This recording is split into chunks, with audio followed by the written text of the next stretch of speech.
around. I'm still waiting to be found. I already eat for two, so I might as well get chased by a cake brew. Hey, in Suma die hele zoo. Suit in tie, Bijbel onder die arm. Nachtmaal nog in zijn hand, vangen mij ontkant. Go out with him for a meal. Then 5 months later, plan my own baby gender reveal. Nou zit ik in mijn kind onder die keekse dak. En hij is weg, zak en al gepakt. Tick-tock, my biological clock.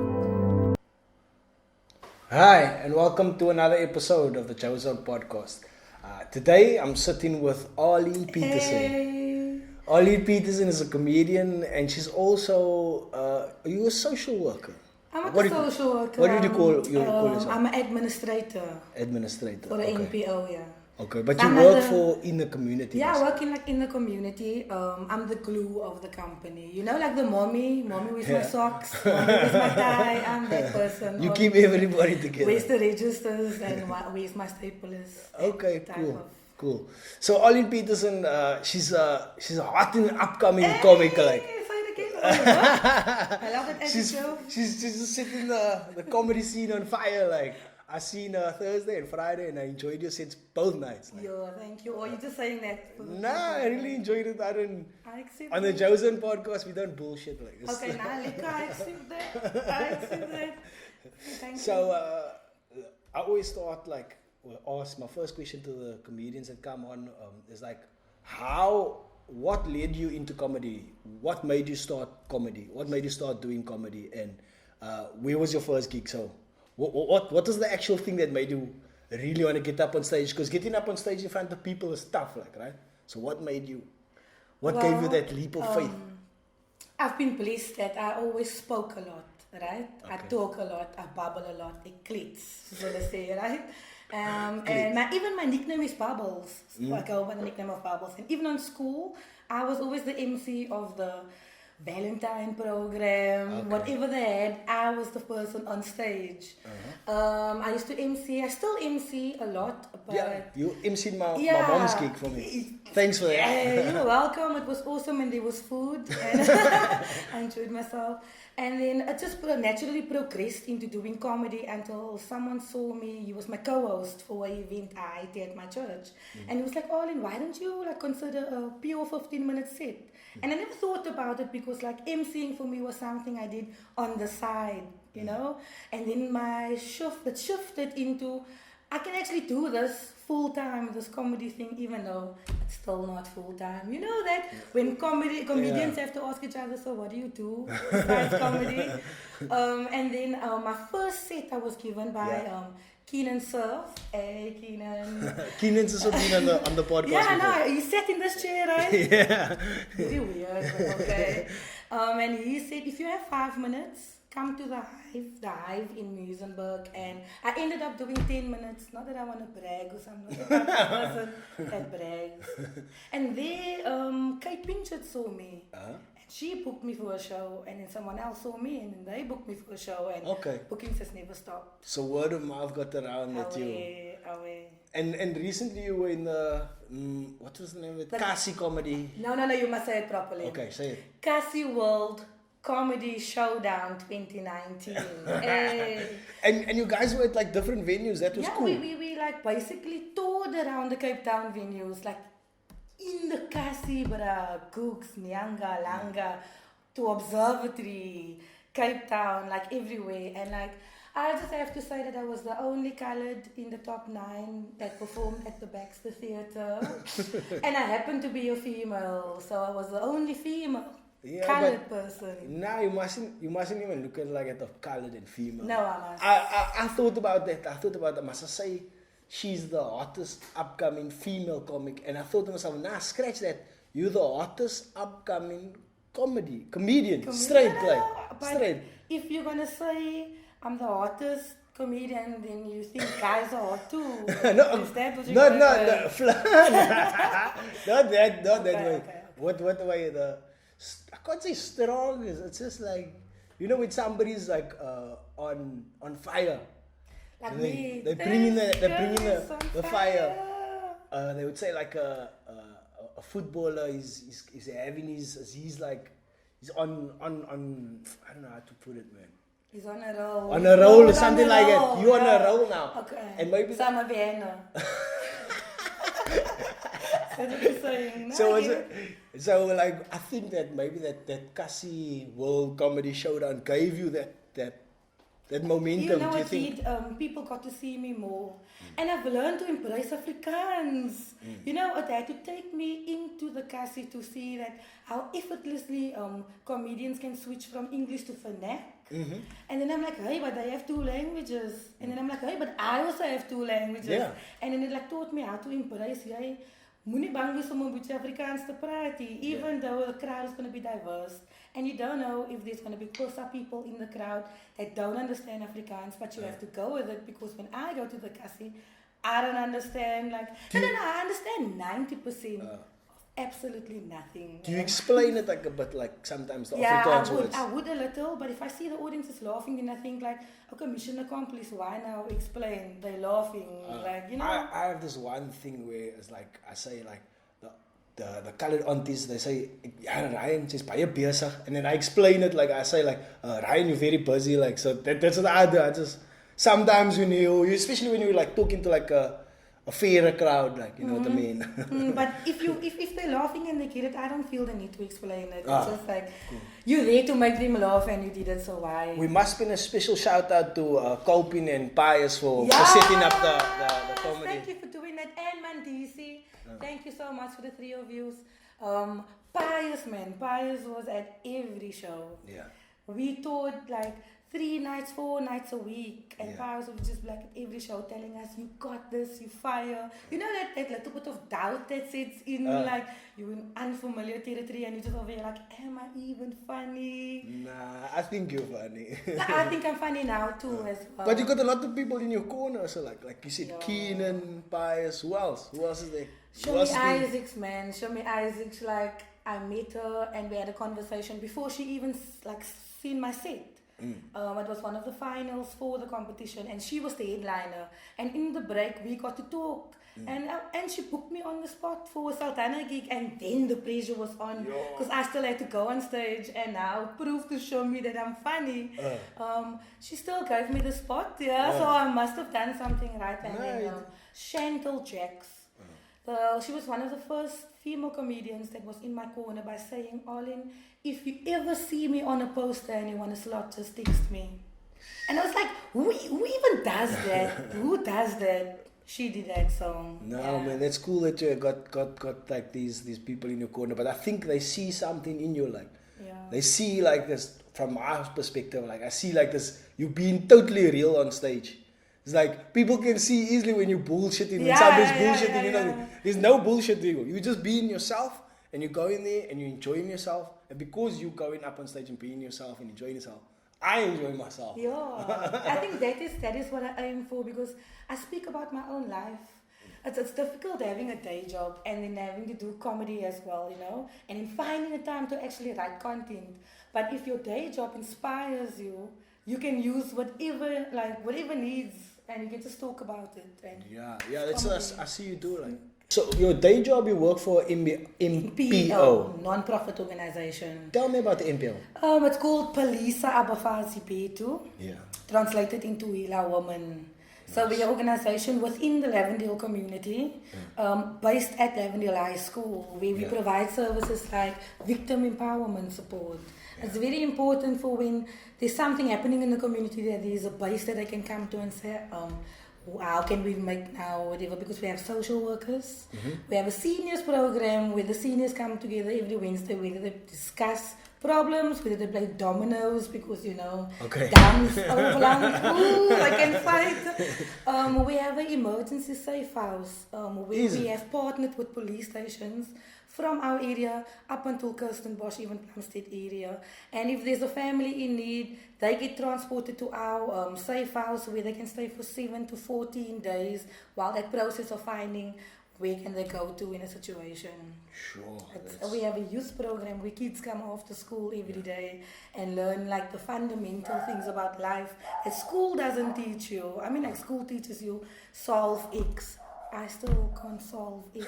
Like, That's very important, and I get the sense that you're very passionate about I this love it. because Love it. I'm guessing because you're from Lavendale and it's like Yeah. you're working with your people in the. It's like I'm an active change agent in my community, and that's what I love. Do you feel like that you're making change? I do. I do. When someone come and say, "Hey, can we talk to Lucinda?" Because that's how they come in there. Can we talk to Lucinda? I'm like, "Ma'am, but you can speak to a social worker." Yeah. And when they come back to me, they're like, "Thank you, Yeah. thank you. We finally found a solution now. Whether we making phone calls on their behalf, but I'm actively changing a life in a family." Other than my own. Yeah. And it's about little families that makes a community in the first place. Yeah. So that's Like sometimes like people like they look at the bigger picture of Cape Town and they feel very disheartened. They feel like there's almost like no hope. Like, but you working in the communities and you say you're solving like worrying about one family at a time, like, and in that way you're making a change. Like. Yeah, like a lot of my friends even say, "Wow, I wish I can just like win the lotto and then I will change my community." But like that is like a pie in the sky type of dream. Why must you wait till you actually have like this exorbitant amount of money before you can make a change? Yeah. I have absolutely nothing. I took the taxi to your show, Ryan. I took the taxi to your show. I offered to pick you up. No. This is not to stab at you. That is my life. I don't care about jumping in a bus and living a minimalist lifestyle if I can make a change to someone else. Yeah. And I don't do it for the kids to like pay me back one day. All I want them to do is do it to someone else. Pay it forward, basically. That's what it's about. It's awesome. Like you can say you see that you're making changes in people's lives. Like because I feel like what am I doing? Like sometimes I question myself. Like so yeah, and like I thought I started the show like to try to make a change, but I don't see the change that I'm making. You know what I mean? Maybe it needs like a little bit longer. I mean, Yeah. Palisa Bafazi Petu has been in existence for 11 years. Okay. It's only getting the recognition it deserves now. Tell me about the director. Yeah. You spoke very passionately I before do. about her. Lucinda Evans, wow. Like, can I just say this on camera? Lucinda Evans for president. Maybe one day. She's also from Lavendale, man. Is it? And she must share her life story one day with you guys and whatever, but she's a very passionate person. She's the dreamer and we execute her plan. Yeah. If you know what I mean. Like, Yeah. you know in the house when your mother, your granny wakes up and say, "Ek wil die curtains change vandag," but wie change eintlik die curtains? You know what I mean? It's a very good analogy. No, I get it. So, we are the foot soldiers, like, Yeah. all the mense wat die curtains change. in Nice. Lavendale. But you need somebody to spark. Yes, and to that light gets that her, spark. and she have this big respect for her as well in the work she has done. So people take note of, and they come to her in time of need. That is the thing. Yeah. It's almost like the fairy godmother. What is this movie, Matilda?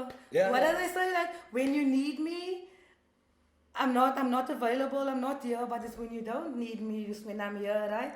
So like people come to her in time of need. So she sees them when they are broken, and she even have to fix herself afterwards. It's one woman trying to help 1,000 billion people. Yeah, Lavendale is a tough community. They have a lot of problems with drugs and alcohol and gangsterism. Social problems. Social problems. So like, there's so much good people also in Lavendale, like trying to make a difference to the area, and I think those people should be highlighted.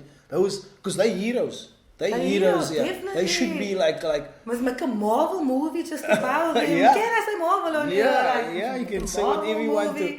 Marvel movie about she-heroes, especially female. Yeah, she's a role model. Wow. That's the type of role models that our future, the ladies of tomorrow and even the men of tomorrow should have. Like, you know My what I mean? bro, I am honored to wake up every morning and walk along Lucinda Evans.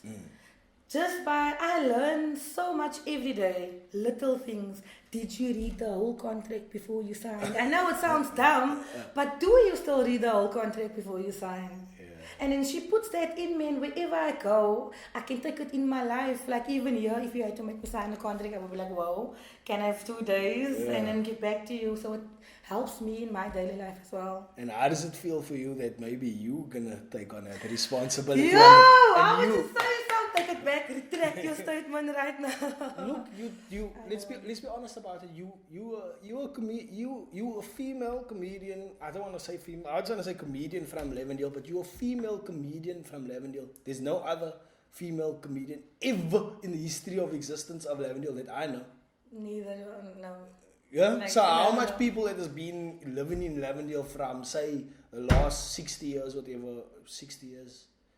How long is Lavendale? About 60 years old. No, it can be older, but let's just. Okay, yeah, let's just say but in 60 plus, 1960s, you know? 1960s, the Group Areas Act happened, so Yeah. it could be 60 years old. But anyway, so in the last 60 years, how many people has been there, and you're the only lady to have come out there and to tell jokes on a stage with tats and condo? Yeah. Oh, that day when the crowd was clapping for me while he was on stage.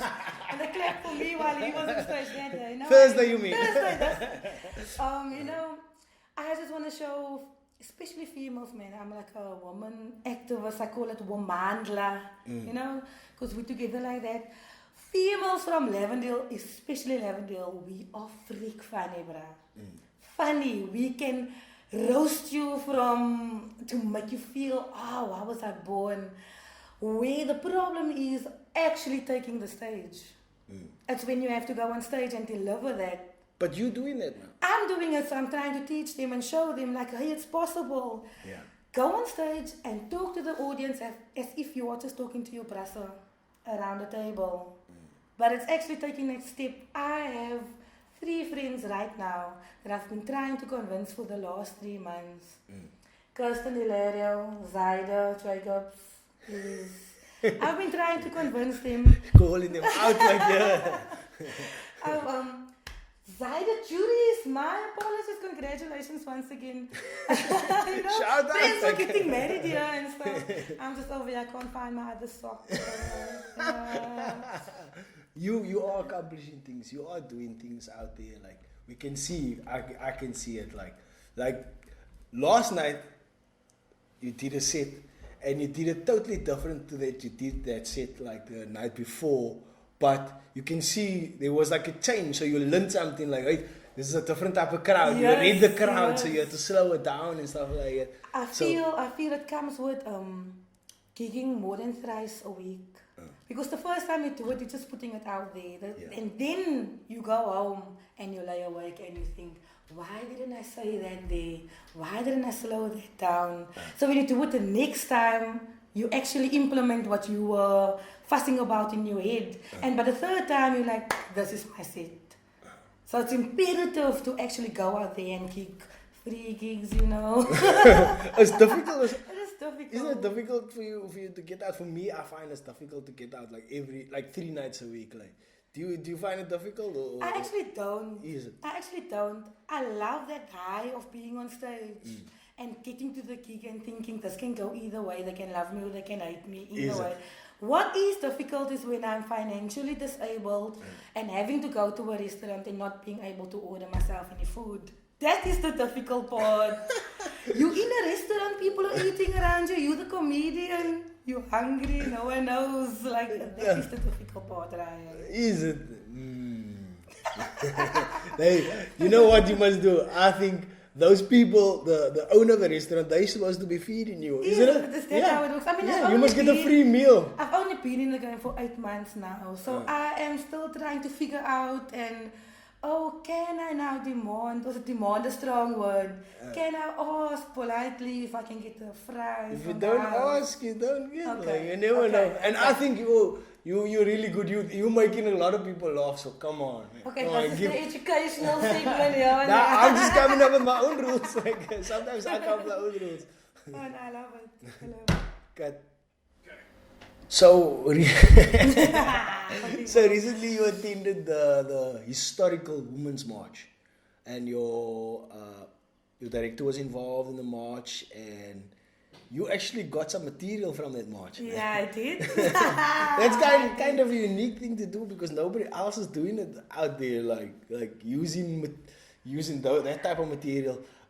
How do you feel about that, like? I feel like it's fun. It's like working on the job as well. Like I said earlier, like I take content from work. Yeah. And there's a lot of funny things that happen. But that was very serious at the time, you know? And then, but I look at it in a different angle. I'm like, yo, but this is freak funny. Yeah. And if I like tell someone and that person will laugh and I'm like, but this is funny. Yeah. And then I take it to stage. Yeah, 'cause it worked. I'm not gonna tell the joke because you want to use it or anything like that, or the premise or anything like that. But there's like not a shock factor, but there's like you take us on one road and then you change it directly, go 100%, and I think that's so brilliant. I haven't seen that in a while, like. So yeah, if you guys want to see good comedy, you gotta check out.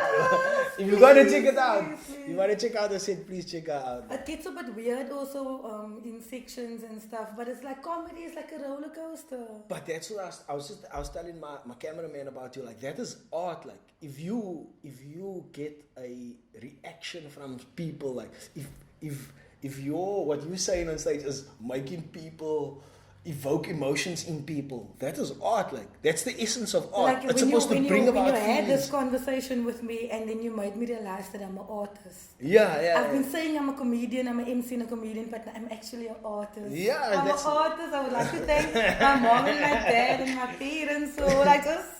That's how I see it. I call myself. Always tell people I don't see myself as a comedian because I don't know. I'm not that. I can't call myself a graphic designer because I'm more than a graphic designer. I'm not just a graphic designer. I do more than graphic design. So I'm not that. So what am I like? I'm a graphic artist. I'm a comedian. I'm an artist. Artists. We artists. Yeah. We artists. My podcast. That's my canvas, and we painting a picture here. Oh, but thank you for having me here as well. No, I know. I'm just saying. Thank you for making me a feature in your art. Like, I should be thanking you for coming on because I think you're going to be doing big things, and I think people must look out for you. Like, I think my last question is like, do you want to do this permanently? Yes, but I also want to be a politician. Okay. I had to study public administration. Yeah. I sleep with the Constitution under my pillow. Like, I can quote Chapter 5, Section 2, Bill of Rights. You have the right, etc., etc. So it's like a religion. You know, if you're a Christian, you can't go to church and say anything that you want to say without quoting the Bible. Yeah. So if you can quote the Bible and know the Bible and use it for your advantage, you can actually, even if you want to roast the congregation, you can use the Bible. So if you use the Constitution, you can actually make a change. So you're gonna take steps to becoming? Yes, that's why I'm becoming friends with Regan Allen. I'm just saying hello Regan also. Because lots of name dropping in this episode.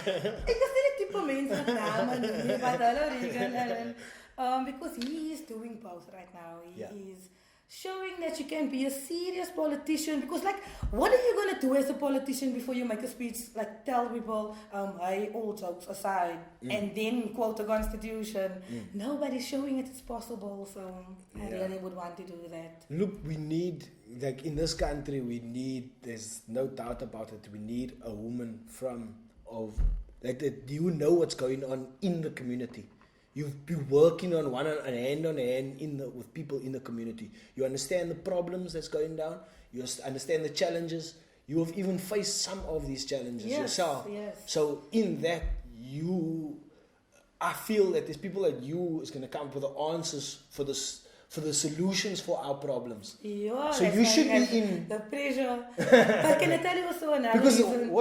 To be honest, what about a person from a nice neighborhood, like it's coming up, gonna be a politician? Okay, maybe they have all the right degrees, but do they have the answers to solve the problems? No, I would say no, because the first thing I will do is organize RDP cars for all my people.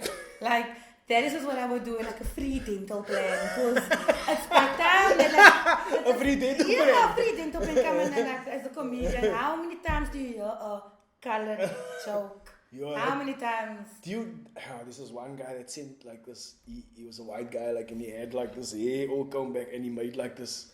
He was just talking like a colored person, and it's just like, it just made me feel awkward. How do you feel about that? No, I also feel like it makes us look some type of way. Like we're stupid, like we're dumb, but we're not. We geblessed with the brain. Yeah, and the guy, like, he wrote his message, and he had like a knife, like, as like a...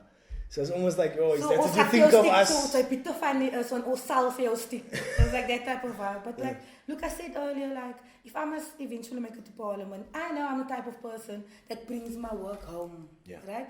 And by bring my work home, I actually mean that where else to get funny content but in Parliament, bruh? While having a session there, you just hear like, what is this black gonna say now? And that's gonna make me take effective notes. Yeah. Because I'm really gonna take notes. You know how people start taking notes and in my 5th minute they you make one, you start drawing a flower and stuff. I'll be taking notes. So I can come back to the community and say, this is what they said them and this is what they cut off the TV, you see. So I think it can work. Yes, I'm going to vote for you. Yeah, thank you. But first you must become a ward councillor. Isn't that the first step or something like that? You don't have to. You see, it's broken into different levels of spheres of government. You get local government, you get provincial government, and you get national government. Yeah. So it's just like local government is the council and the ward councillor and municipality. Provincial is when you go into Parliament. But we need government on each level. So whether I'm going to be local, provincial or national, it's still government. Okay. You'll find your way in. But you know, I would rather be on the local government. Where the grassroots, we know what is needed. Yeah, because that's where the local government also does the most job. Like, they work the most. Yeah, I can well imagine, That's on top, it's just like paperwork, legislation, the budget, blah, blah, just blah. talking in Parliament. But they get the most money though, like, so. But it's not about the money, but it's also money. That's honesty. Don't get it twisted. I would like to own my own house, have my own car, have a medical aid plan. That to us should be a basic, like, need. But like from Lavendale, it's a luxury. It's a luxury to... Do you know that people in Lavendale have to wake up 5 o'clock in the morning to claim washing lines? People don't think about it. I never knew that. They share a block of flats. There is like 10 lines at the bottom. Who's going to claim first? The one that wakes up early. And that's my problem. They always say the early bird gets the worm, right? But now what if you were a worm? I feel like I'm a worm. And that's why I don't wake up early, because then I'm gonna become the bird's breakfast. I don't want to be the bird's breakfast. I just want to be a worm that gets to see another day. Yeah, I know what you mean. Like, I was telling like Faisal, like this: if you wake up early and you walk on your way to the station here, like if you go obviously 5 o'clock, that's like not a good time to go, because that's the time that you get robbed. When is a good time to go? When? I don't know. When it's like a lot of people walking behind each other and stuff like that. It's hectic. That's like one social problem, and that's just about our clothes, our washing. I just found another segue. Yay! But we've covered a lot of stuff today, and I hope you all the best for your comedy career. I know you're gonna excel at it. Thank you. After you on my podcast, you always excel. Nah, touch the wood, touch wood. But anyway, thanks for coming on. No, thank you for having me. It is my first official podcast on the Joe Zone. So thank you. After this, everybody's going to want you on their podcast. I guarantee you that. Everybody. There's a few other podcasts out there, but I'm sure like you're going to... Yeah, you're very unique, like. You're very unique. I will do this, like, but only if I can come back. No, most definitely you can definitely come back. Okay. I even spoke to you about having your own show, so maybe. Wow, on the spot, bro! Maybe, let's not let the cat out of the bag yet. I'm not worried about this. Anyway, thanks for coming on, and guys, like, share, subscribe. Arlene Petersen on Facebook. Arlene Petersen on Facebook. MCITERSEN _Arley P on Insta. That's ARLEYP. Like Yeah. Arley P. Woo, woo. Yeah, and Puka is an MC. She's a Yeah, real please dope book MC. me, Like, she MC'd my mom's church event, Yeah, and there was they food. loved it. I said earlier there was food. If there's food, like, because I'm not a qualified chef, but I have a lot of experience in eating food. So thank you. Nah, lekker. Anyway, thanks for coming on.